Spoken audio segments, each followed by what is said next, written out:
我係蕭少玲，今年78歲。我哋兄弟姊妹呢，都係喺南文村景幸街出世嘅。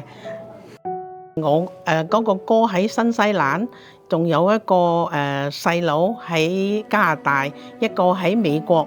今次都一齊翻嚟，我哋70年冇見啦，亦係我哋第一次喺家鄉團聚。1951年就跟我伯娘去紐西蘭，爸爸媽媽啦好唔捨得我哋走咯。佢有9歲去咗，我先係4、5歲，即係對佢嚟講，我哋冇咩印象。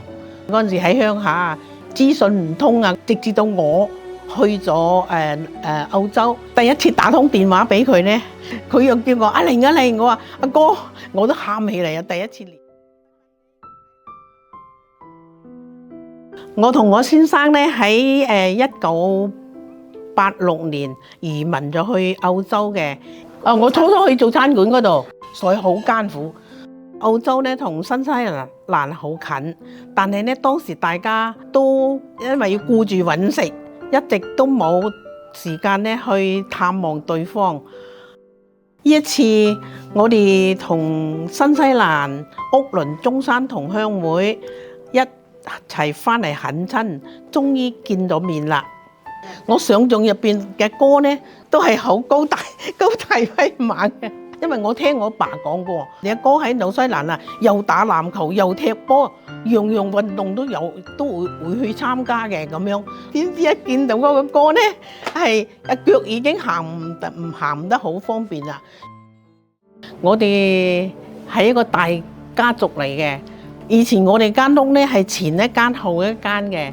我讀中學嗰陣時咧，我啲同學啊嚟我依間祖屋嗰度住過長時間嘅碉樓嗰度咧，我哋一齊喺嗰度唱歌跳舞，好開心嘅。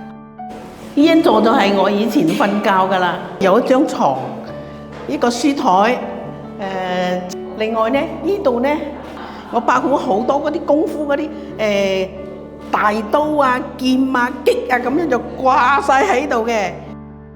雖然相隔太平洋咁遠，但係我哋兄弟姊妹呢，大家血濃於水，始終都係講返龍都話，都好似冇離開過家鄉一樣。